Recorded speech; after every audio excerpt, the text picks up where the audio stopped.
We welcome our viewers here in Nigeria and around the world. This is a Business Morning with me, Bosin Emefiele. We're live to you from our global headquarters in Lagos, and I welcome you to this special edition of Business Morning. Now, one of the great stories in the Nigerian economy in the outgoing year, 2017, was the financial markets, and in particular, the foreign exchange market. This year, Nigeria seems to have overcome one of the most difficult subsets of the economy in the market. The naira becomes a bit stable. Liquidity into the forex market improves, and the result was a financial market that boomed with results in both equities and fixed income well above national inflation level. But the man at the center of the FX market was none other than Godwin Emefiele, the governor of the central bank. On November the 24th this year, I sat down to an exclusive interview with him here in Lagos. Emefiele has spent 3.5 years in office, but had never sat down to a personal interview with any local television channel. So I decided with my producer that this interview opportunity should be used to track Godwin Emefiele's central banking all the way back to his nomination in February 2014 and fast-track to the moment the milestones of his leadership at the central bank with a little bit of a look ahead into the remainder 2 years he has in office. This edition of Business Morning is devoted to the entire Emefiele exclusive interview with Channels Television. Let's get started. Godwin Emefiele was a very unlikely candidate for Nigeria's central bank in 2014. His predecessor was very outspoken and sometimes controversial, while Emefiele was largely reserved, withdrawn, and camera-shy. The announcement of Godwin Emefiele in February 2014 as the new governor of the central bank caught the market straight with a big surprise. His name was not among the least being rumored to step into the shoes of the larger-than-life Lamido Sanusi.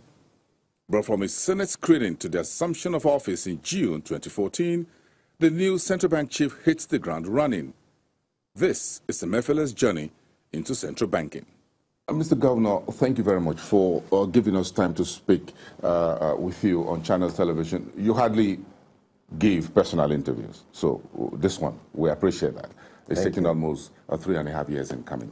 Thank you very much. But let's go back to June 2014. Let's start. What was your recap the fiscal monetary financial system environment that you inherited in June 2014 when you took office? Well, thank you very much, Bosin, and let me thank Channels for giving us an opportunity to express ourselves once more. Yeah, you talked about the fact that in the last 2.5 years we've not had time to really discuss some of these issues, but I think usually our approach is to see to it that we do a lot of the work, and at some point we come out and speak. But of course, we've always used the opportunity of monetary policy committee meetings that happens every other month to provide perspectives about what we're doing at the Central Bank of Nigeria, monetary policy committee perspectives about views about macroeconomic situation in the country, and that we've done consistently in the last 3.5 years since I assumed office. But I think it's important for us to cast our minds back. Even before 2014, between 2009 and 2014, and I'll use that as an example, that for 5 straight years, we had crude price averaging about $120 per barrel. Indeed, by September 2008, the country's reserves stood at $62 billion. Those were periods when we had a lot of bumper.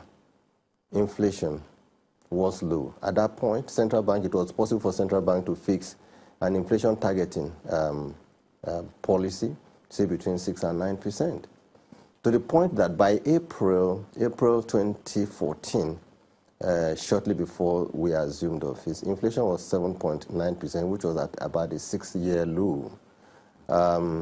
Reserves, as a result of the pressures we saw between 2008 and 2009, had come down to about $37 billion.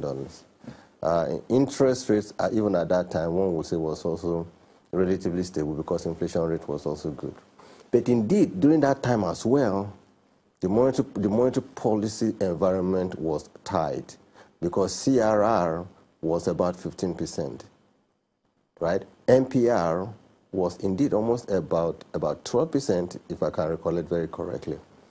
So it was essentially a tight monetary policy environment that we inherited, because at that time, the global shock had started to show signs of manifestation, to the point that sometime, of course, by the third quarter of 2014, it had become so manifest. But when we came into office, we had our own vision. And the vision, and indeed, I was among the first set of, I would say, the governors of the Central Bank of Nigeria that came out just 2 days after I resumed office and set an agenda and said, this is what we want to do.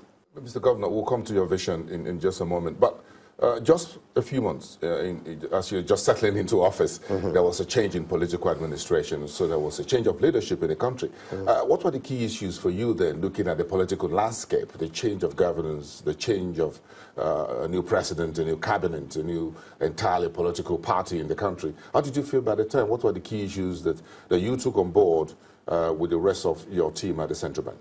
Well, basically nothing extraordinary in the sense that the Central Bank of Nigeria is an independent institution focusing primarily on its own core mandate, monetary policy, and then making sure that the monetary macroeconomic environment remained stable. But unfortunately, at that time, the effect of the global shock had begun to manifest in the sense that by around August 2014, right, the crude commodity price was about $110 to the barrel, 2014, right, and our reserve was about 37, dropping to about 36. So by the time the government came in May 2015, reserve had come down to 29. Okay, the environment had